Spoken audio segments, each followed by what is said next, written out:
मालेगांव में assembly election को आसिफ शेख साहब ने चैलेंज किया था हाई कोर्ट में, जिसका फैसला अभी 2 दिन पहले आया, जिसमें उन्होंने जो उम्मीदवार थे इलेक्शन में जिन्होंने हिस्सा लिया था सबको पार्टी बनाया था।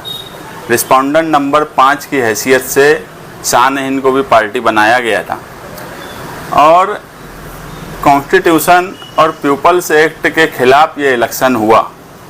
इस पर वो पिटिशनर थे, जिस तरह से मुफ्ती इस्माइल साहब रिस्पोंडेंट थे उसी तरह शान-ए-हिंद भी रिस्पोंडेंट थी।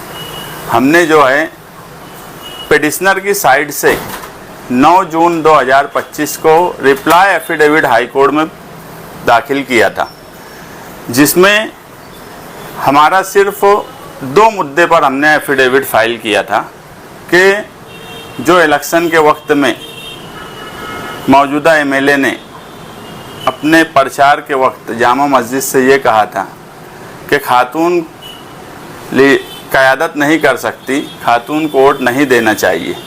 इसी तरह एक पॉम्पलेट बांटा गया इलेक्शन के वक्त कि ख़वातीन को शरीयत के में ये अलाउड नहीं है कि वो इलेक्शन लड़े या उनको यानी वो क़यादत करे। इस तरह का पॉम्पलेट, ये 2 चीज़ हमने हाई कोर्ट में रिप्लाई एफिडेविट के तौर पर दाखिल किया था। मगर जब हाई कोर्ट का फैसला आया जो 64 पेजेस का है, तो हाई कोर्ट के फैसले को मैं और जो हमारे वकील थे उन्हें लगता है कि वो फैसला सही नहीं है, वो चैलेंज होना चाहिए। और इसके लिए क्योंकि उस फैसले में, हाई कोर्ट के फैसले में आसिफ शेख साहब जो पिटिशनर थे उनकी तरफ से तो बातें आई, मुफ्ती साहब जो रिस्पोंडेंट थे उनकी भी बात आई, मगर उसमें शान-ए-हिंद ने जो रिप्लाई एफिडेविट फाइल किया था, ना हाई कोर्ट ने उसको रिजेक्ट किया, ना हाई कोर्ट ने उसको एक्सेप्ट किया, ऐसा बताया। उस पर कोई बात ही नहीं हुई। और इसलिए अब हम खुद सुप्रीम कोर्ट में हम लीव स्पेशल एप्लीकेशन फाइल करेंगे हमारी तरफ से कि मौजूदा एमएलए ने जो 2 बातें बोली थी जो हमने हाई कोर्ट में बताया, मगर हाई कोर्ट में उस पर कोई फैसला नहीं किया, ना एक्सेप्ट का किया ना रिजेक्ट का किया हमारी बात का। तो उसके लिए हमारे वकला की टीम बातचीत कर रही है सुप्रीम कोर्ट में।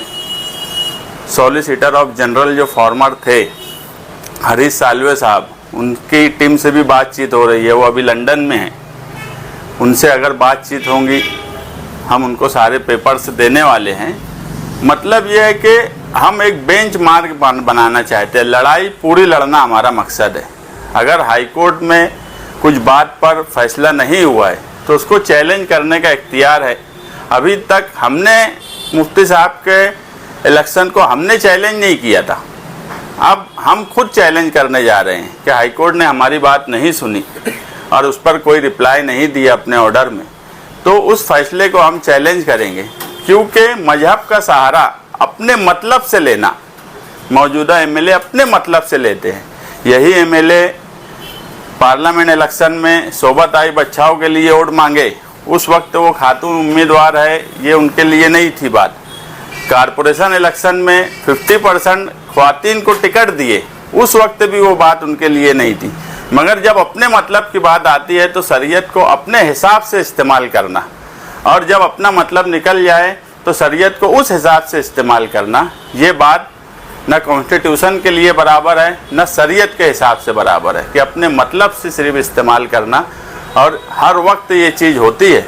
इसलिए अब हम खुद सुप्रीम कोर्ट में मौजूदा एमएलए की रुकनियत को चैलेंज करने वाले हैं। आसिफ शेख भी चैलेंज करेंगे इसको? अब ये तो वो खुद बताएंगे। मैं बोला कि यार हमने अभी चैलेंज नहीं किया था, हाई कोर्ट में हम नहीं गए थे, हम रिस्पोंडेंट थे, मगर हमने हमारा रिप्लाई दिया था।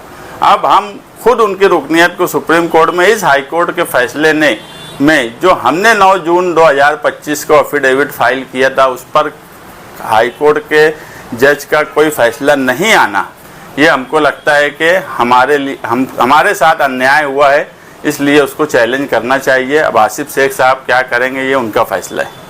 जिन मुद्दों को आसिफ शेख ने लेकर पिटीशन दाखिल की, उसके ऊपर कोर्ट ने जो अभी जजमेंट दिया तो सुप्रीम कोर्ट में जाते वक्त आपके मुद्दे कुछ अलग रहेंगे या फिर उन्हीं मुद्दों को लेकर आप सुप्रीम कोर्ट में? नहीं, हमारे उनके जो मुद्दे हैं वो उनके मुद्दे पर वो क्या करेंगे वो खुद बताएंगे।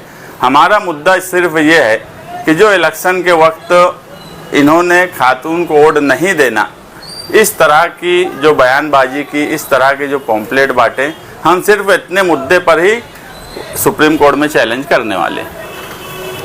यानी हाई कोर्ट में ये नहीं मिला तो सुप्रीम कोर्ट में आपको राहत मिलेगी या फिर कोई?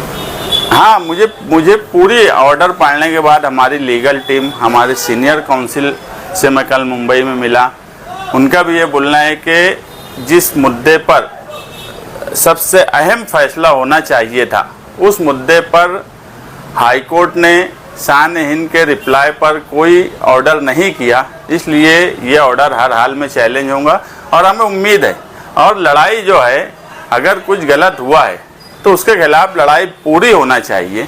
कितना वक्त लगेगा, कितना वक्त हो गया, इन सब से हटकर अगर कोई गलत चीज़ है तो हमें जो कानूनी तौर पर जितना हमें इख्तियार है, सुप्रीम कोर्ट तक हमारे पास इख्तियार है, हम वहाँ तक लड़ाई लड़ेंगे। हार जीत का फैसला अल्लाह के हाथ में है, मगर लड़ाई लड़ना ये हमारे इख्तियार में है। अगर कुछ गलत हुआ है तो उसके खिलाफ लड़ना चाहिए, ये हमेशा से हमारा उसूल रहा है और हम उस उसूल को सामने रखकर ये लड़ाई पूरी लड़ेंगे। धर्म के आधार पर, मज़हब के बुनियाद बनाकर, इससे पहले भी इलेक्शन कई बार किसान ने लड़े हैं और इस बार भी लड़े हैं, तो आप एक सेकुलर पार्टी से जुड़े, आप इसको किस तरह देख रहे हैं कि धर्म का आधार, यानी आपका इंटेंशन ये है कि इसके बाद इस तरह से इलेक्शन नहीं लड़े जाने चाहिए? हाँ, हमारा एकदम सीधा सा ये है कि वो कोई अगर बीजेपी हिंदुत्व और हिंदू के नाम पर इलेक्शन लड़ती है तो वो हम गलत बोलते हैं, हर मुसलमान बोलता है कि ये गलत है। इसी तरह अगर कोई मुसलमान बनकर सिर्फ धर्म के नाम पे इलेक्शन लड़ता है, मैं जो बीच में एक बात बोला कि हम एक बेंच मार के सुप्रीम कोर्ट तक जाना चाहते हैं कि इस देश में अपने अपने मतलब से जो आदमी को जब समझ में आता है, वो फ़िरका परस्त पार्टी हो, वो अपने मजहब का इस्तेमाल करती है। जब मुस्लिम फ़िरका परस्त पार्टी होती है या मुस्लिम लीडरशिप फ़िरका परस्त होती है, वो अपने हिसाब से उसका इस्तेमाल करती है, तो फिर पीपल्स एक्ट 1951 का मतलब क्या रह जाता है? ठीक है, हाई कोर्ट ने अपने हिसाब से फैसला की, वो हाई कोर्ट का अपना इख्तियार है, मगर मुझे पूरी उम्मीद है कि ये पिटीशन हमारा सुप्रीम कोर्ट में टिकेगा और इसका अच्छा रिजल्ट आएगा। अगर आप पहली मर्तबा हमारे चैनल पर आए हैं तो हमारे चैनल को ज़रूर सब्सक्राइब कर लें, वीडियो को लाइक करें और अपने दोस्तों के साथ ज़रूर शेयर करें। शुक्रिया।